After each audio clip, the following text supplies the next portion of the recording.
여러분 안녕하세요. 한국 관악기의 세계 그 두 번째 시간인데요. 오늘은 태평소부터 시작을 해보도록 하겠습니다. 태평소라는 악기는 서남아시아에서 유래된 것으로 알려져 있습니다. 서인도에서 이 악기를 스루나이라고 불렀고 중국에서는 이를 쇠납, 소나라고 하였습니다. 우리나라에서도 이 악기를 태평소뿐 아니라 쇠납, 세납, 날라리, 호적 이와 같이 다양한 이름으로 불러왔습니다. 고려사의 기록과 정몽주의 시, 태평소라는 것에 의하면 각각 호적 또는 태평소라는 이름이 고려 때부터 등장한다는 사실을 알 수 있습니다. 조선시대에는 태평소 연주자 선발을 위한 규정이 경국대전에도 나와 있습니다. 경국대전은 그 법을 어떻게 집행하는지에 대한 기록을 담은 책이죠. 여기에 병부, 군사와 관련된 그 기록에 등장을 하는데요.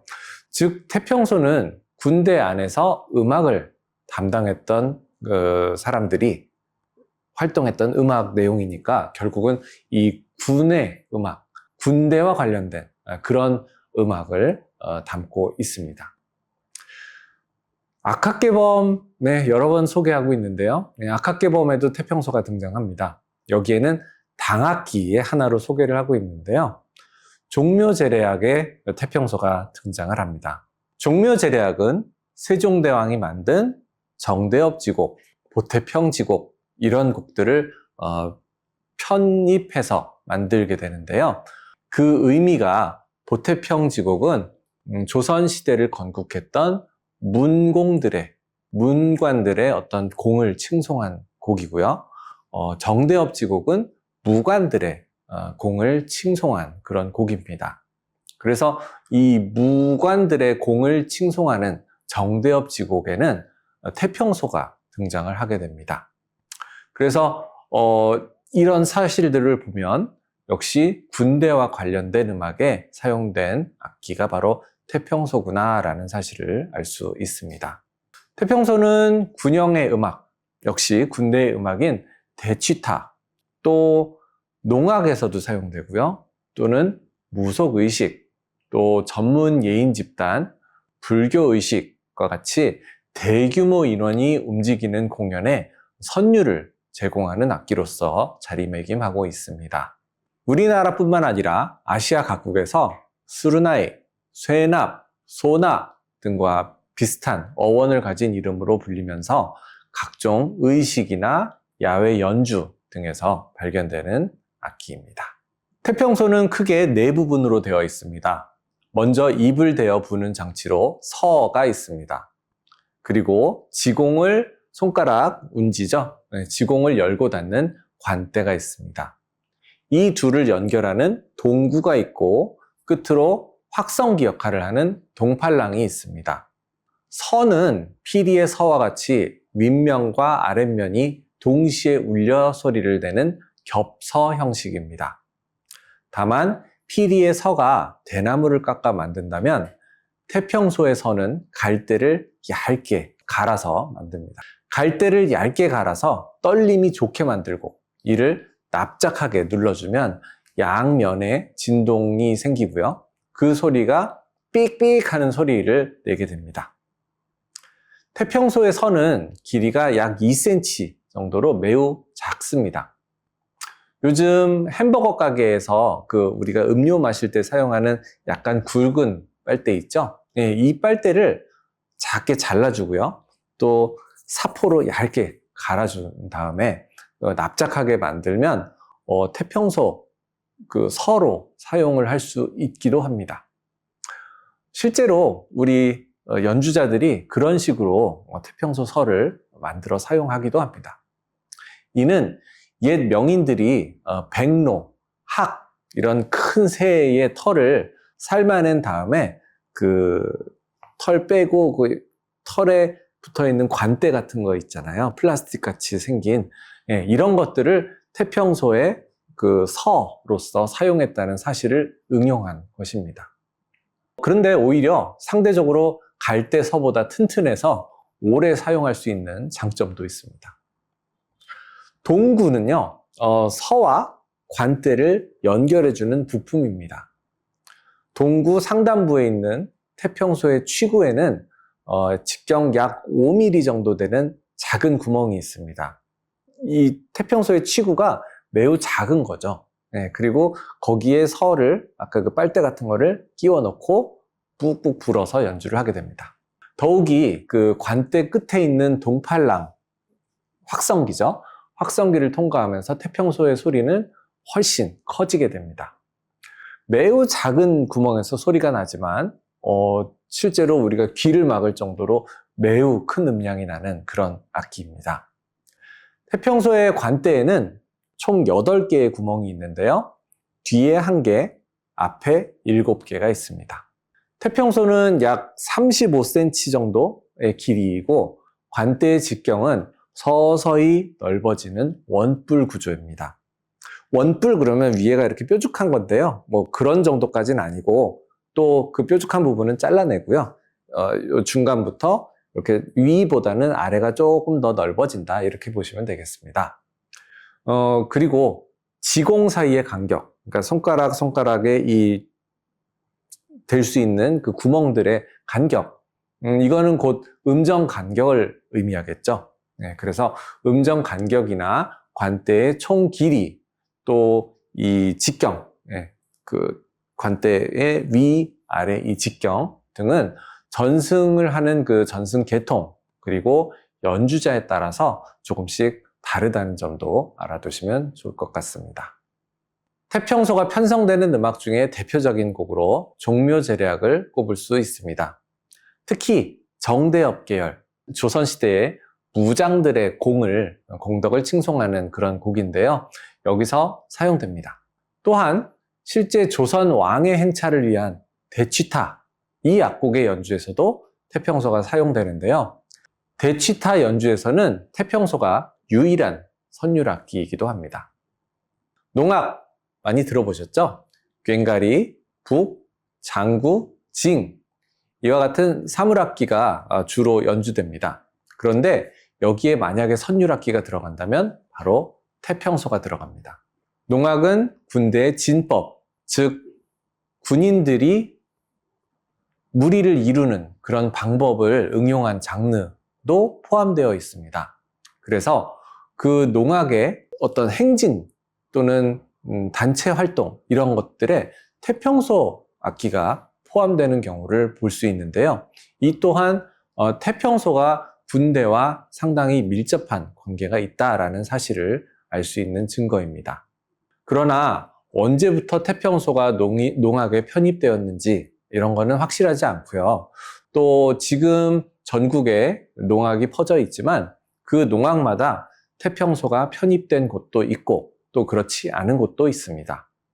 이는 곧 태평소 선율이 농악에서 절대적으로 우선시된다, 이런 의미는 또 아니라는 점을 보여줍니다.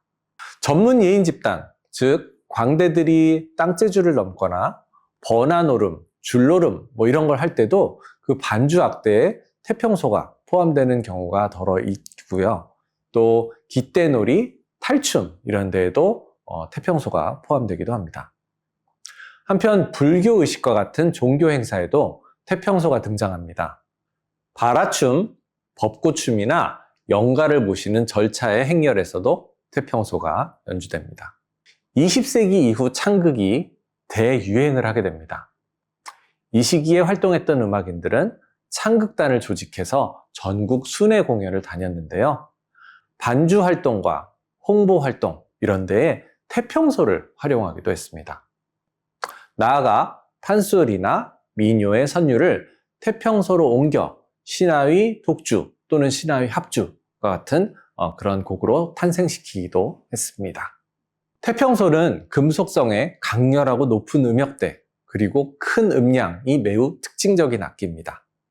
따라서 이 악기는 실내 편성에는 포함되지 않고 주로 야외 연주나 행진 등에 포함되었다는 특징이 있습니다. 우리나라뿐만 아니라 아시아 각국의 음악 문화에서도 야외 공연이나 종교 의식 등의 주로 이러한 형태의 악기가 등장한다는 점은 동일합니다. 악기의 소리가 삑삑을 넘어서 빽빽한 소리가 나므로 그 카랑카랑한 소리를 악기의 이름으로 대체하기도 합니다. 날라리 같은 이름이 이를 대신한다고 볼 수 있는데요. 태평소를 날라리 호적 이렇게 부른다고 앞서 말씀드린 바 있죠. 중국의 입장에서 오랑캐들이라고 할 때 호자를 쓰게 되는데요. 그 의미의 호적이라는 명칭도 있지만 꽹과리 자체 호적이라는 의미가 그렇게 썩 긍정적인 느낌은 아니게 다가오네요. 태평소를 연주할 때는 작은 설을 입에 물고 동구를 통해서 관대의 입김이 지나도록 불어줍니다. 연주하는 운지법은 주로 피리와 동일합니다. 관대에 운지하는 법으로는 왼손을 입에서 가까운 쪽으로, 즉 왼손이 위로 가고 오른손이 아래 가게 연주를 하게 됩니다. 그러면 영상을 통해서 태평소에 연주하는 자세 또는 시선, 또 태평소에서 나는 소리 등등을 한번 확인해 보도록 하겠습니다. 태평소의 연주 자세입니다.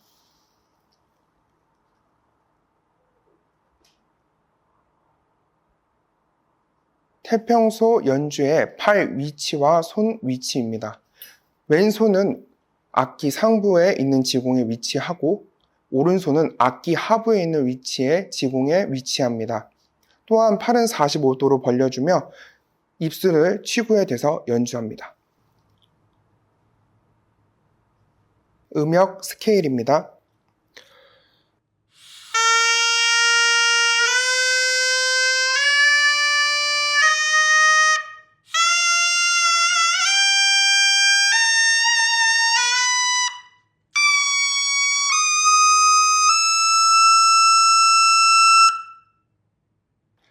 반음이 출현할 때는 다른 악기와 같이 키가 존재하지 않으므로 입술의 모양과 호흡량으로 조절을 합니다.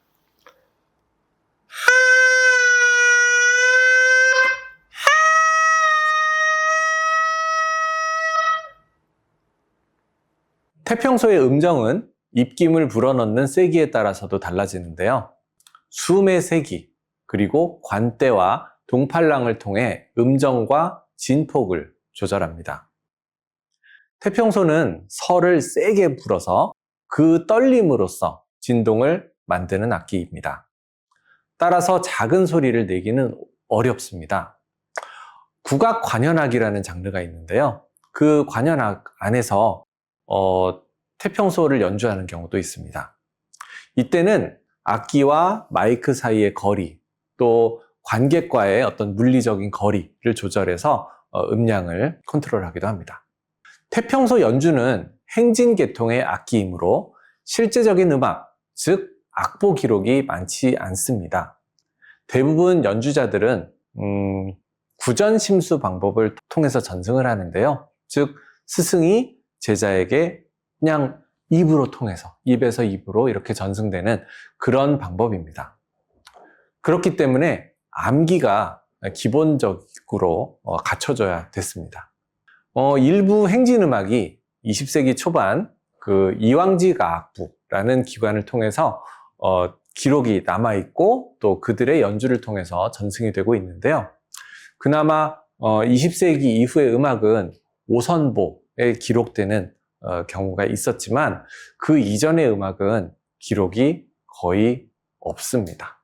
자, 이번에는 태평소 음악을 농악에 사용되는 경우, 또 대치타 안에서의 선율, 이런 식으로 현재에 연주되고 있는 악곡을 약간씩만 우리 태평소 연주자의 연주를 통해서 한번 확인해 보도록 하겠습니다.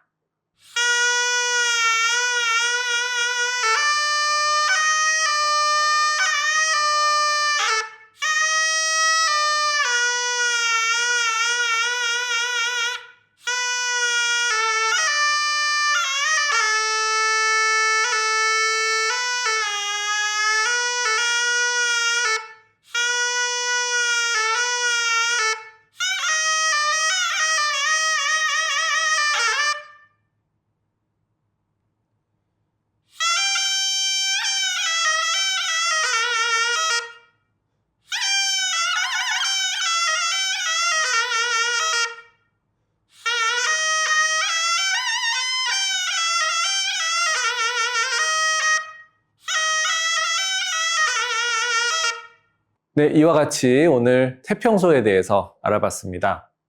한국 관악기의 세계 태평소 편 오늘 영상 여기서 마치도록 하겠습니다. 여러분 수고하셨습니다.